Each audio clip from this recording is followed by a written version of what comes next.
भीमसेन ने श्री कृष्ण की बात मान ली और सवेरे युद्ध में भिड़े और सवेरे ही युद्ध में जरासंध को, और जैसे ही जमीन पर पटका, एक पांव पर अपने पांव को रखा और दूसरे पांव को पकड़ करके उठाया और जरासंध के दो फाड़ करके और भीमसेन ने फेंक दिए। अखाड़े का देखने वाले तालियां बजाने लगे, लेकिन जैसे ही तालियां बजी इतने ही में दोनों धड़ उठ करके और फिर से चिपक करके इकट्ठे हो गए, फिर लड़ने लगे। अब तो भीमसेन घबराए, ये लड़ता फिर से और भीमसेन फिर फाड़ करके फेंक देते, बार बार भीम फाड़ फाड़ करके फेंक रहे हैं और वो फिर से इकट्ठा होकर लड़ने लग जाता है। अब लगा भीम को जो युक्ति बताई थी वो भी फेल है। सुखदेव जी महाराज से राजा परीक्षित जी पूछते हैं, महाराज ऐसा क्यों हो रहा है, जिसे फाड़ कर फेंक दिया गया वो फिर से क्यों जुड़ जाता है?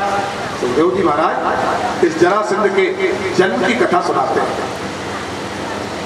इसका कारण क्या है? कथाएं तो आपने कई बार सुनी है, लग रहा होगा आपको बैठे बैठे अब और बोरियत सी होने लगी होगी।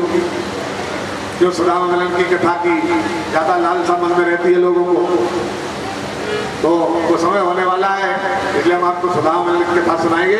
इस कथा को आप संक्षिप्त में जल्दी पूरी कर दें। अगर जरासंध के जन्म की कथा आपने सुनी हो तो चलो इसको हम छोड़ते हैं। सुनिए कैसे जन्म हुआ था इसका। चलिए आपके लिए एक याद के लिए, जानते तो आप सभी, आप लोग धर्मात्मा हैं, पर हम आपको याद दिलाते हैं ये जरासंध कैसे पैदा हुआ। मगध देश में इसके पिता का नाम था बृहद्रथ। बृहद्रथ था और इसके यहाँ कोई संतान नहीं हुई थी, कोई संतान नहीं हुई। काशी नरेश की, काशी के राजा की दो बेटियों से इसने विवाह किया कि कोई संतान हो जाए, पर दोनों रानियों से कोई संतान नहीं हुई। उम्र ढल गई, निराश हो चले। एक बार इस राजा के, मगध के राज के किनारे से और गौतम ऋषि के पुत्र कुक्षीवान एक संत महात्मा चंड कौशिक के यहाँ से मिलने को वहां से निकले। जब ये निकले वहां से तो एक जगह रात में विश्राम किया इन्होंने। बहुत सारे लोग इनके पास आए दर्शन करने को, तो ये मनचाहा आशीर्वाद लोगों को देते गए। मनचाहा आशीर्वाद मिला, ये पता बृहद्रथ को लगा। ये महात्मा यहाँ रुके हैं और वो मनचाहा लोगों को आशीर्वाद दे रहे हैं, तो दोनों रानियों को साथ लेकर के और ये भी जाकर के महात्मा जी के चरणों में दंडवत प्रणाम करते हैं। और जब महात्मा जी के चरणों में दंडवत प्रणाम किया, दोनों रानियों से प्रणाम करवाया, महात्मा जी बड़े प्रसन्न हुए, पूजन किया उन्होंने। और जब प्रसन्न हुए महात्मा जी तो राजा से कहा, भाई तुम भी कोई इच्छा लेकर के आए हो क्या? राजा ने कहा, हाँ महाराज, मेरे यहाँ कोई संतान नहीं है, मैं भी ये भावना लेके आया हूँ कि मेरे यहाँ भी कोई संतान हो जाए। अगर आपका आशीर्वाद हो तो जिस पेड़ के नीचे बैठे थे महात्मा जी ने ध्यान किया और ध्यान किया और ध्यान में एक फल महात्मा जी के हाथ में आया। वो फल लेकर के और महात्मा जी ने राजा को दिया, तुम इस फल को ले जाओ और अपनी रानी को खिला देना। अब रानियां दो थी, राजा कुछ कह नहीं सका, इनमें से किसको खिलाऊं, क्योंकि अगर पूछता हूं तो ये रानी इनमें से कोई नाराज हो जाएगी। अगर मर्जी से खिलाता हूं अपनी तरफ से किसी एक को तो भी दिक्कत है। इसलिए राजा घर पर आया और उस फल को बीच में से काटकर दोनों रानियों को आधा आधा दे दिया। ये काशी नरेश की पुत्री थी, दोनों ने आधा आधा फल खाया। महात्मा के आशीर्वाद से दोनों के गर्भ में आधा आधा बालक बढ़ने लगा, आधा आधा बालक बढ़ने लगा। जब ये बालक का प्रसव का समय आया तो दोनों के यहाँ आधा आधा पैदा हुआ। और जो आधा आधा पैदा हुआ तो दोनों को लगा अब क्या काम का है। बड़ी दुखी हुई दोनों, और इस बालक को, दोनों फाकों को राजा के महल के पीछे जो खाई थी उस खाई में फेंकवा दिया। दोनों भागे खाई में फेंके। रात के समय में एक डाकिनी और इनकी खाई के पीछे कुछ ना कुछ मांस बिकता था, उसको खाने के लिए आती थी। वो आई तो ये दोनों भागे मांस के लौथड़ों की इस डाकिन को दिखी। इसका नाम था जरा, इसलिए दोनों भागे उठाई तो खाने के निमित्त। लेकिन जब देखा ये तो बड़ी सुंदर बालक मनुष्य की आकृति की है, इसलिए प्रेम बस उसने उस दोनों भागों को जोड़ दिया और जोड़ करके अपनी मंत्र शक्ति से, अपनी आसुरी शक्ति से उसको जीवित कर दिया। और जब वो दोनों आके मिलकर के जीवित हुई, बालक रोने लगा। बालक रोने लगा, उसके मन में करुणा आ गई। छोटा बच्चा है, वैसे नहीं खाऊंगी। और बालक का रोना सुनकर के रनिवास में ये आवाज आई कि महल के पीछे कोई बालक रो रहा है, महल के पीछे कोई बालक रो रहा है। इसलिए तुरंत और महाराज के जो सेवक थे वो उस तरफ को गए और उन्होंने देखा ये तो सुंदर बालक, पर ये डाकनी यहाँ देखी सामने। तो राक्षसी को देख करके भयभीत हुए। भयभीतों ने राजा से कहा, महाराज एक बालक को लिए हुए एक राक्षसी है यहाँ। महाराज रद्दत बड़े साहसी थे, वो आए और उन्होंने देखा वो विकराल राक्षसी थी, पर बालक को देखा ये तो वो बालक है। नौकरों ने कहा जो महल से और अभी प्रसव होने के बाद फेंका गया था। महाराज ने निवेदन किया, देवी तुम जो भी हो हम तुम्हें प्रणाम करते हैं, तुम इस बालक को कृपा करके और हमें दे दो। उसने कहा हम इस बालक को देते तो है तुम्हें, इसका पालन तुम अच्छी तरह से करना और वर्ष में मेरी एक बार वर्ष में मेरी पूजा करना। और मैं वरदान देती हूँ इसको कि इस बालक को जो 2 टुकड़ों में पैदा हुआ था, ये 2 टुकड़ों में कोई फाड़ के भी फेंकता है तो भी ये ज्यों का त्यों अपने आप जुड़ जाएगा। ये बालक को महाराज को मिला और उन्होंने इस बालक का दोनों माताओं ने मिलकर पालन किया और बड़ा हो गया। इस बालक के लिए अजय मान लिया कि जहां जाता है कोई अस्त्र चलाता है, अस्त्र से मरता ही नहीं। तो उसने 20,000 राजाओं को जीत के अपनी कैद में बंद कर दिया, उनके राज अपने कब्जे में मिला है। और यहाँ भीमसेन फाड़ के फेंक रहे हैं, तब भी जो है फिर जुड़ जाता है। जब भीमसेन थक गए, श्री कृष्ण की तरफ देखा तो कन्हैया की तरफ देखा तो कन्हैया ने इशारा किया। एक तिलकों को लेकर कन्हैया ने फाड़ा और फाड़ करके फेंकने के लिए इशारा किया। भीमसेन फाड़ के ऐसे फेंक देते, कन्हैया ने इशारा किया तिलका को फाड़ करके, इस हाथ का इस तरफ को और इस हाथ का इस तरफ को। श्री कृष्ण का इशारा पा करके भीमसेन ने, और जब इस तरह से जरासंध को फाड़ा और ऐसा ना फेंक करके इस तरह से फेंका तो दोनों टुकड़े विपरीत दिशा में हो गए, इसलिए उठे तो जुड़ नहीं सके। जरासंध की मृत्यु 28वें दिन इस तरह भीमसेन के द्वारा हुई। बोली वृंदावन बिहारी लाल की जय। भगवान श्री कृष्ण का एक स्वभाव था, जितने राजाओं को जीता कभी उनका राज अपने कब्जे में नहीं लिया। श्री कृष्ण जैसा नीतिवान इस भूमंडल पर कोई व्यक्ति पैदा नहीं हुआ। ना अपने पिता नंद बाबा की संपत्ति ली, ना अपने पिता वसुदेव की संपत्ति ली, ना अपने नाना उग्रसेन की संपत्ति ली। और जितने राजाओं को जीता कभी किसी का राज अपने कब्जे में नहीं लिया। इसलिए जरासंध के बेटे को तुरंत बुला करके, जिसका नाम सहदेव था, उसको और राज का अधिकार सौंपा। और जो 20,000 राजा जेल खाने में बंद थे, उन 20,000 राजाओं को जेल से मुक्त करवाया। वो 20,000 राजा जेल से मुक्त होकर के युधिष्ठिर के राजसूय यज्ञ में बड़े प्रेम के साथ सम्मिलित होकर उनकी नीतियों का पालन करने को तैयार हुए। और श्री कृष्णचंद्र आनंद कंदा भीमसेन अर्जुन को अपने साथ लेकर के और युधिष्ठिर के पास आकर के जरासंध की मरने की जानकारी देकर यज्ञ को आगे बढ़ाते हैं। यज्ञ बड़े सुंदर ढंग से आगे चल के संपन्न होता है। बोले वृंदावन बिहारी लाल की जय। धर्मराज का यज्ञ बहुत अच्छा चला और इसे यज्ञ में भी कई घटनाएं हुई। उन घटनाओं का वर्णन हम आपके बीच में समय अभाव के कारण नहीं करना है। श्री कृष्ण यहाँ यज्ञ में मौजूद थे, यहाँ यज्ञ में मौजूद थे। वहां पर शिशुपाल के मित्र साल्व ने जाकर के द्वारका पर चढ़ाई कर दी।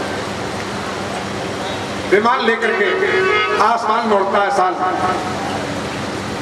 इति विज्ञात विज्ञान वृक्ष राजा नाच्युता व्योहाजहार महाराजा भगवान देवकी सुता। श्री कृष्ण यहाँ हस्तिनापुर में है। साल चढ़ाई करता है द्वारका। द्वारका पर प्रथम रक्षा में थे, द्वारका पर प्रथम रक्षा में थे।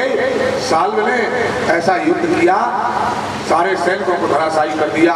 प्रथम जी बड़ी मुश्किल से युद्ध में टिक पा रहे हैं। जैसे खबर द्वारका में श्री कृष्ण को और श्री कृष्ण के लिए हस्तिनापुर में खबर लगी, उस यज्ञ से निकल करके द्वारकाधीश हस्तिनापुर से द्वारकापुरी की रक्षा के लिए पधारे। इस द्वारकापुरी में पधार कर उन्होंने देखा साल का युद्ध। साल ने श्री कृष्ण को देख करके और श्री कृष्ण को चुनौती दी, अभी तक तूने जो युद्ध किए हैं वो खेल किए हैं, अगर तुझमें शक्ति है तो मुझसे युद्ध कर। और साल ने एक प्रदर्शन किया। साल ने दिखाया विमान के ऊपर वसुदेव कैद में पड़े हुए वो बंधे बंधे चिल्लाते हैं, अब रक्षा करो कृष्ण मेरी, अब रक्षा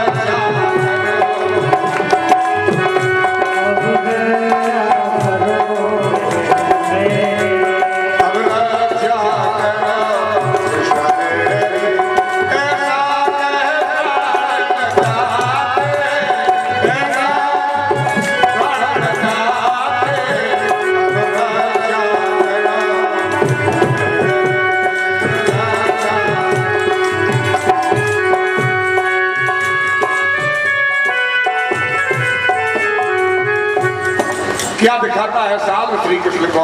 एक अचंबा दिखाता है। आसमान में विमान लेके उड़ रहा है। वसुदेव जी को पकड़े हुए, वसुदेव जी को पकड़े हुए और वसुदेव जी चिल्ला रहे, कृष्ण मेरी रक्षा करो, रक्षा करो। साल कहता है अपने आप को बलवान समझने वाले, कृष्णा तू अपने बाप की रक्षा कर ले, अपने बाप को मुझसे छुड़ा ले।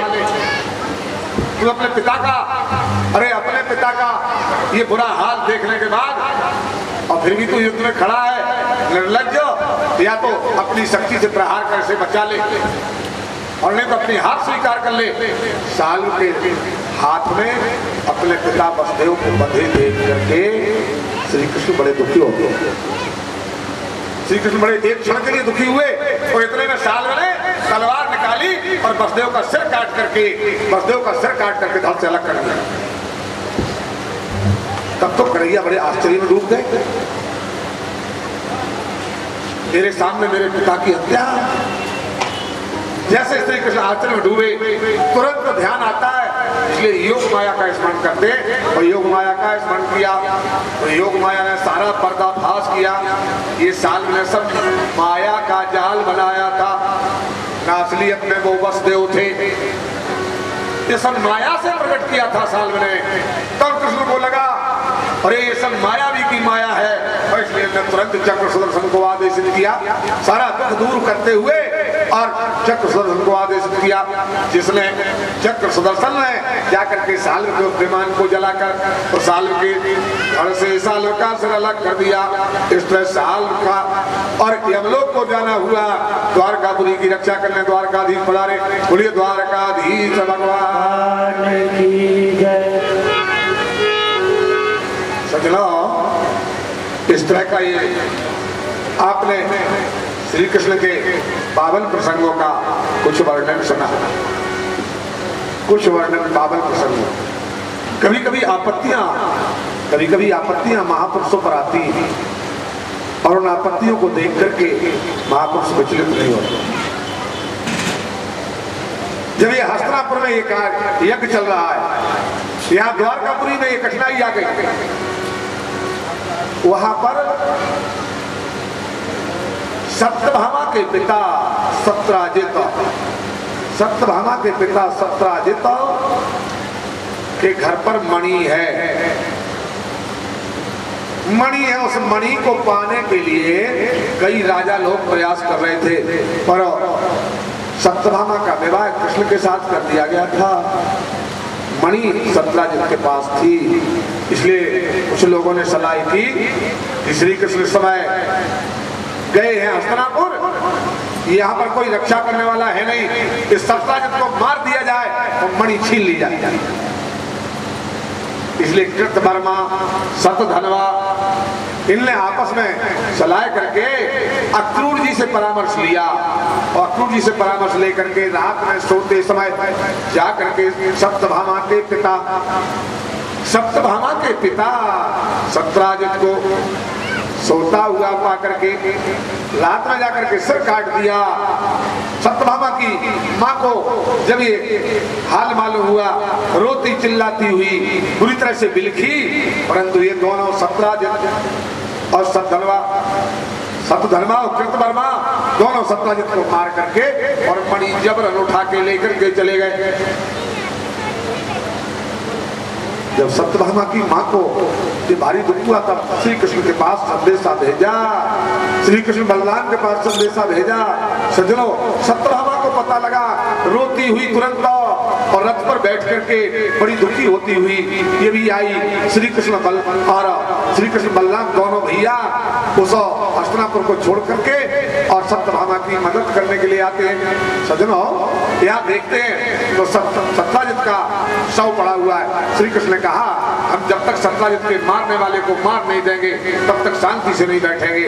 इसलिए दोनों ने रथ सजाया और अनुमान लगाया किसने किया ये काम, तो ये पूरी जानकारी मिली ये कृतवर्मा का और सतधन्वा का काम है।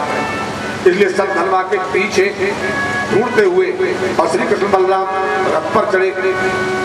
सतधन्वा को पता लगा कृष्ण मेरा पीछा करने वाले हैं, अच्छे बेदबान घोड़े को सजाया और सजा करके घोड़े को और तुरंत भागा। अश्वगति में तेज अधिका और रथ से आगे चलता जाता, पीछे से रथ पर श्याम सुंदर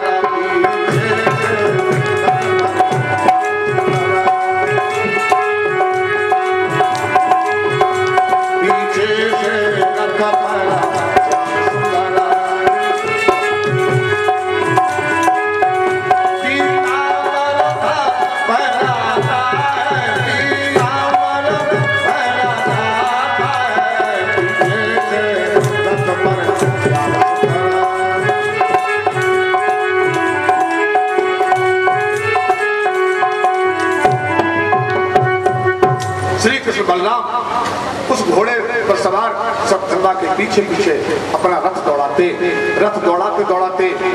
और पीछा करते।